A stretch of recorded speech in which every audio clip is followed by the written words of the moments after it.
Hello and welcome to the Deadline Northeast, a program that gives you an overview of the developments in India's Northeast region. I am your host, Akomdon Emma, and here are the top stories of today's program. 64 members of 4 militant groups surrender in Assam. 2 RCC Girder Bridges inaugurated in Dimapur, Nagaland. And Manipur to get water amusement park.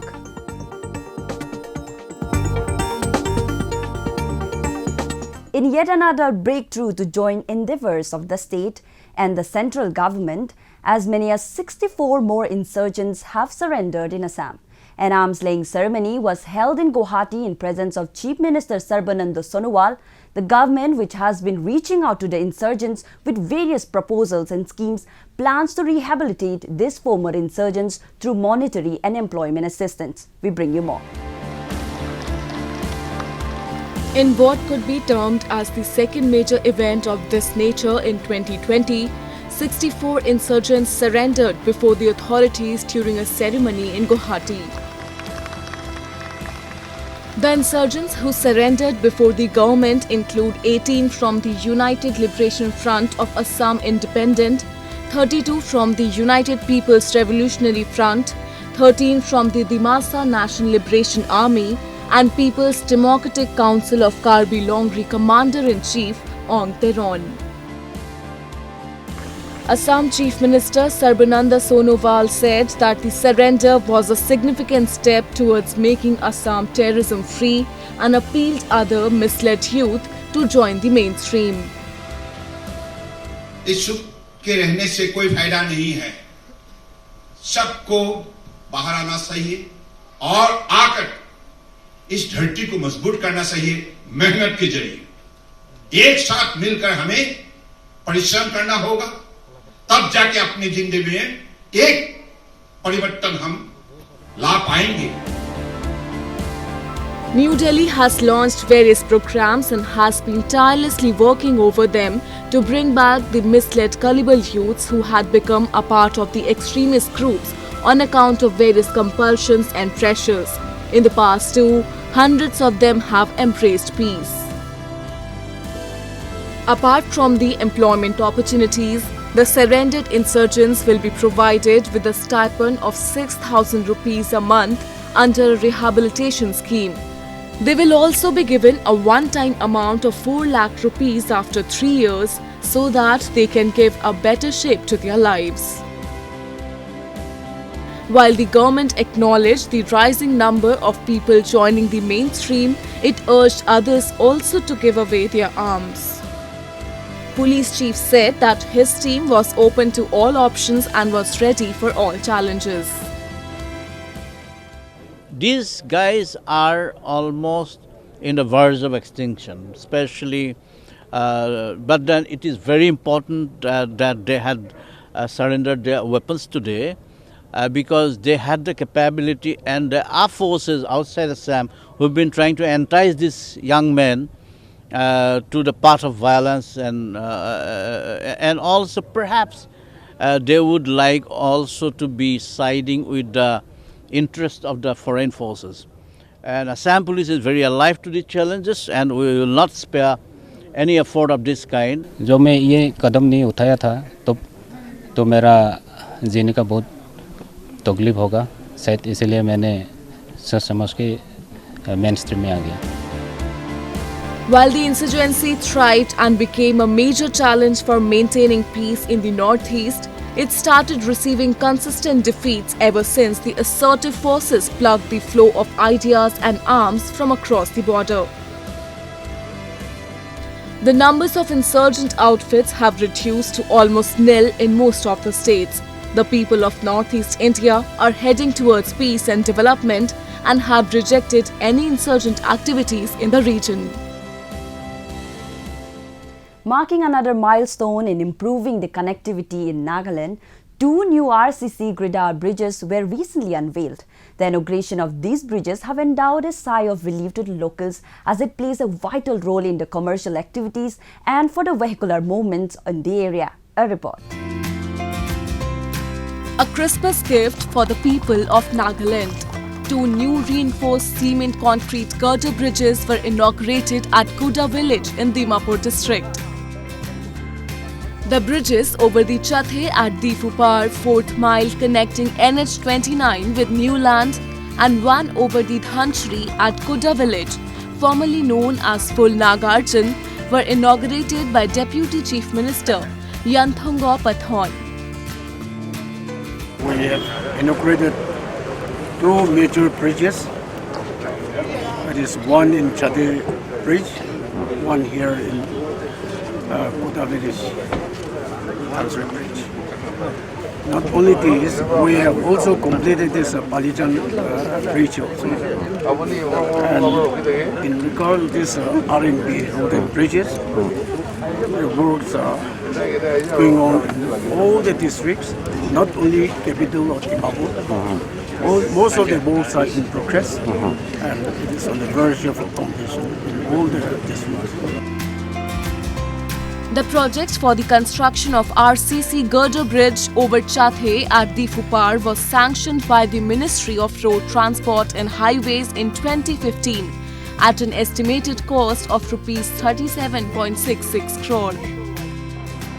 An estimated amount of Rs 37.95 crore was attributed for the RCC Girder Bridge over Dhanchri River at Nagarjan in Dimapur.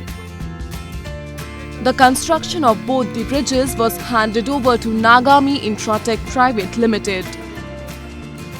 Total migrant labor was banned because of the COVID-19. Then by 21st September, it was relaxed by the Home Ministry. Otherwise, this bridge could deliver by the June. Yeah. So it takes a little 4 to 5 months for delivery. The former single Bailey Bridge over the Chathe, constructed in the late 1980s, collapsed in July 2017. In the same month, the bridge over Dhanchri River was also closed for vehicular traffic after it developed cracks on the deck. The bridges are of crucial importance for the denizens in and around the city and are to open for traffic before Christmas. Adding another feather to its tourism sector, Manipur is slated to get its first water amusement park. The amusement park would be constructed at an estimated cost of Rs 40 crore. We have a report. With an aim to develop recreational activities in the state, the foundation stone for first ever water amusement park was recently laid in Manipur.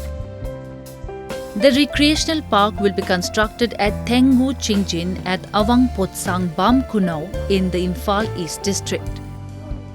Manipur Chief Minister N. Biren Singh laid the foundation stone of the project and also inaugurated Likla Leima Lekon, an amusement garden. This park will be at the national level standard. It will be a big one, with the quality and the qualified company we're inviting. So it will boom the economy also. Tourists will be visiting.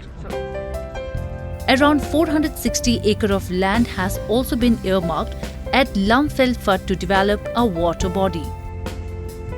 The amusement park would be constructed at an estimated cost of 40 crore rupees by Manipur Police Housing Corporation.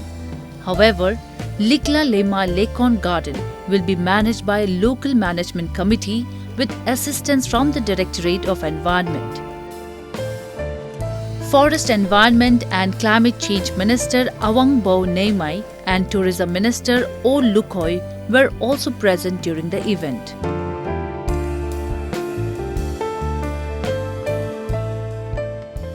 सोइदना गमगनी अखोइ सुम मपान state ता सुम कोइरुब खोलुबदा लेहोबा garden जिंग अचौबा फॉर एग्जांपल से अखोइ बेंगलोर दगा लेहोबा बोटानिकल गार्डन लालबाग का लेहोबदो दुगुम चाव मोइ उरुबदा अखोइ साइड जो सेमकल हनिंगबा से ममांग दगी से सुम पोक्सरकपदा अदो सी उजि उरुबदा अखोइ साइड जो मंगफाउनरकदोरे खनबदा हराउजबा मा पोक्सहेन.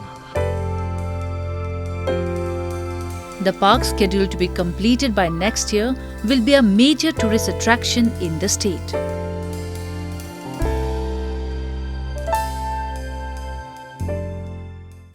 Let us now take a look at some of the events that made news in the Northeast recently. Manipur Chief Minister N. Biren Singh recently distributed loans worth around Rs 3.9 crore to 1,520 beneficiaries under the Manipur State Cooperative Bank Limited. The assistance was provided as part of Prime Minister Atmanirbhar Bharat Abhiyan to help the beneficiaries practice different occupations like dairy farming, poultry, piggery, fishery, and also to run self-help groups. It was the fourth such credit linkage program organized by the bank.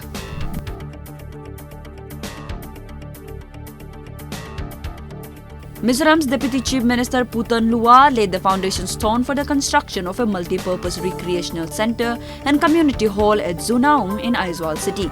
The three-story building, constructed from the State Plan Fund, will prove to be a hub for local youth to organize gathering and discuss future career prospects in the business industry. The center will also facilitate the requirements of the local innovators and bring them to new heights. The state's urban department has contributed immensely towards the development of urban areas and augmenting urban facilities and infrastructure. Guwahati's Satrabari Christian Hospital has set up Northeast India's first human milk bank. Dr. Devjit Sarma said that over 100 deliveries are done in the hospital every month. It can store human milk for up to 6 years. This is the first human milk bank in Northeast and 15 such units in the country. The Rotary Club provided assistance to the initiative. Chief Justice of India, Justice Sharad Arvind Bobde, graced the program Meet on Green Media at Mizoram Legislative Assembly in Aizawl. Speaking on the occasion, Bobde pointed that the judiciary has a significant responsibility in upholding environmental rule of law. He further said that the Green Mizoram Day, which is celebrated every year, stands as an example for other states to follow. He also attended an orientation program on protection of wildlife organized by the Judicial Academy, Assam, in collaboration with Worldwide Fund for Nature India at the Assam Administrative Staff College. The event was witnessed by judicial officers of Assam, Nagaland, Mizoram, Arunachal Pradesh, and officers of the Forest Department. Itanagar Biological Park or Itanagar Zoo, which remained closed since 21st March due to COVID-19 pandemic, has been reopened for visitors. Accordingly, the zoo authorities has come up with some measures to ensure the safety of the visitors, animals and the zoo employees. It will be compulsory for all visitor and zoo employees to wear face masks and undergo thermal scanning at the entry gate. Shillong was recently connected with the national capital by direct flight service at Umroi Airport. This historic day was made possible by the Meghalaya government through the State Transport Corporation, inviting flight operation in the state with the objectives to provide reliable and regular air connectivity. The flight is weekly at the moment and is expected to operate twice a week from next year. Moving on, a farmer in Manipur has created an innovative reaping machine at a very low-cost price. This new innovation is expected to help small and marginal farmers in the state and other parts of the country. Take a look.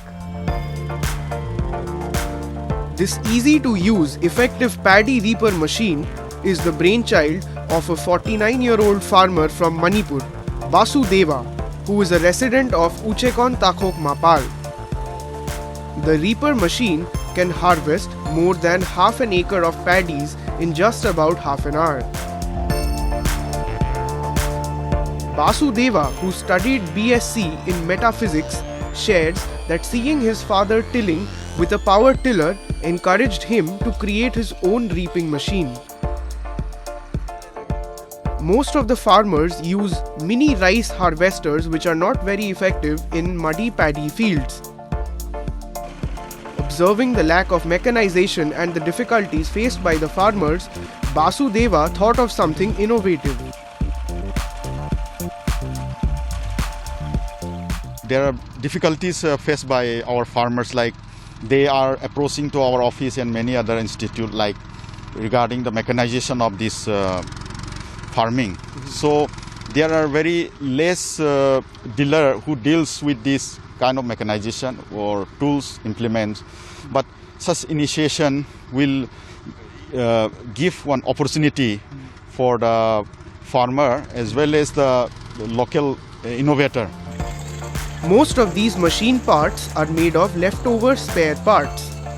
Vasudeva says that he had spent around rupees 80,000 to make this reaping machine. The machine consumes about a liter of fuel, petrol, when harvesting a little more than an acre of paddy fields. With the creation of this machine, he is now earning rupees 2,500 per sangam, which is a little less than an acre, for reaping the paddy fields. The creation of this reaper machine has enhanced the working capacity with less labor input. Vasudeva says that he has received around 10 orders from the farmers.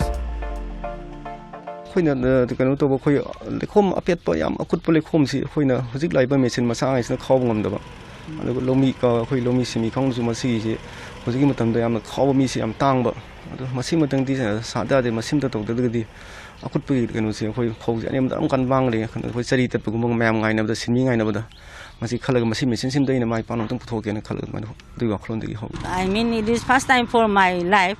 It is very fantastic, and this grand success is most powerful and most grateful and a successful farmer. Innovations like this will empower the farming community and make them prosperous.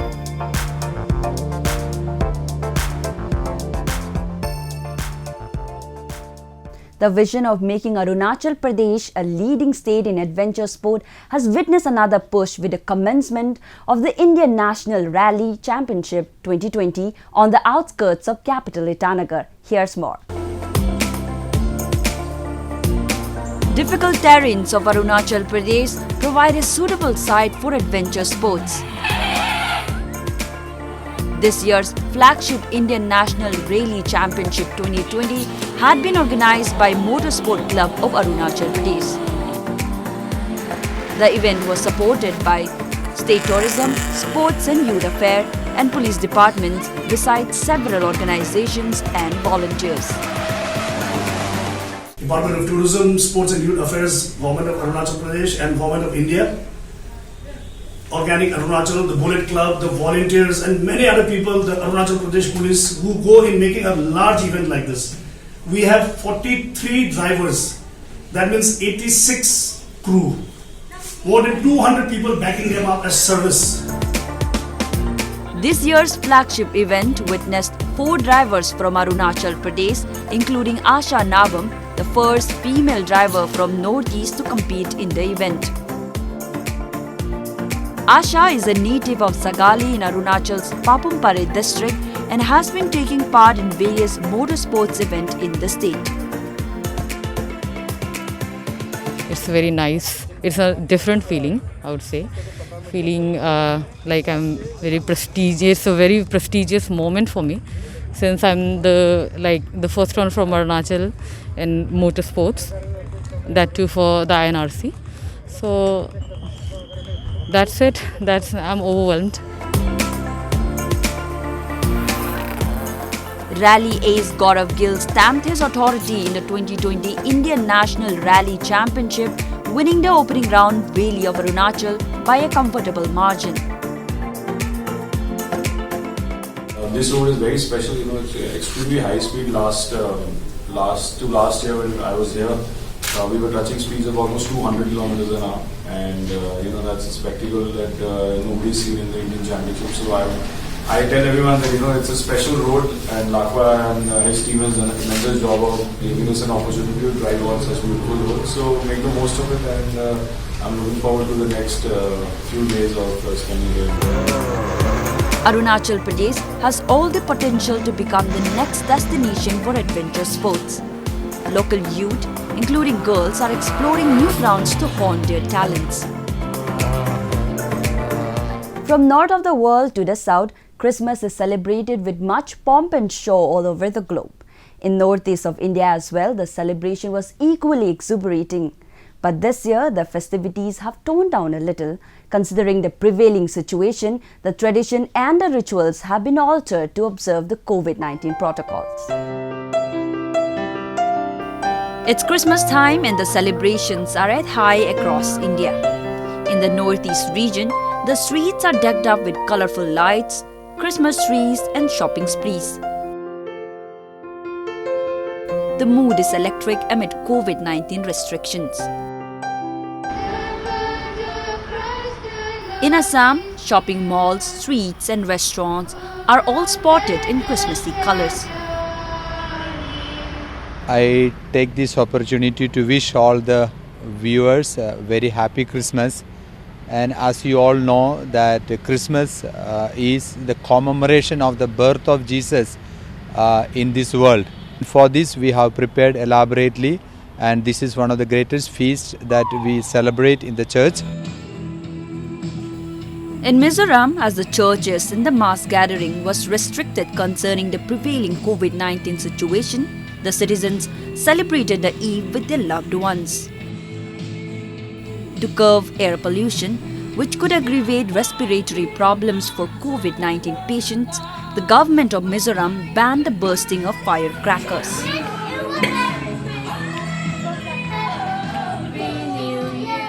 Currently, due to this COVID-19 virus, Christmas has not been the same. There is not much decorations and Christmas lightings and not much festivities going on. We spend our Christmas days here casually, but above all, safety is our most important priority. In Meghalaya, the police department of West Khasi Hills shared the happiness with the children of Reverend S. Willington Children's Home, Nongpai Den.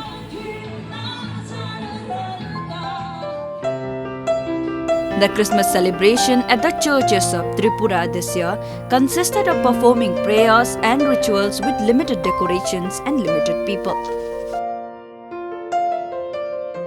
This year is something very, very special year, unlike any other years, because we are aware because of COVID-19. And so our Christmas preparation is affecting very much our preparation, the spiritual preparation as well as external preparation. Spiritually, I would say that many people are not able to come to the church like before.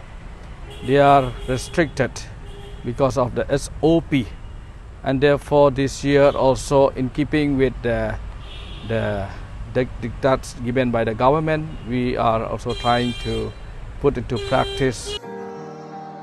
Meanwhile, in the land of festivals, along with the state officials, leaders of Nagaland presented a popular Christmas carol, Silent Night. Merry Christmas and a Happy New Year.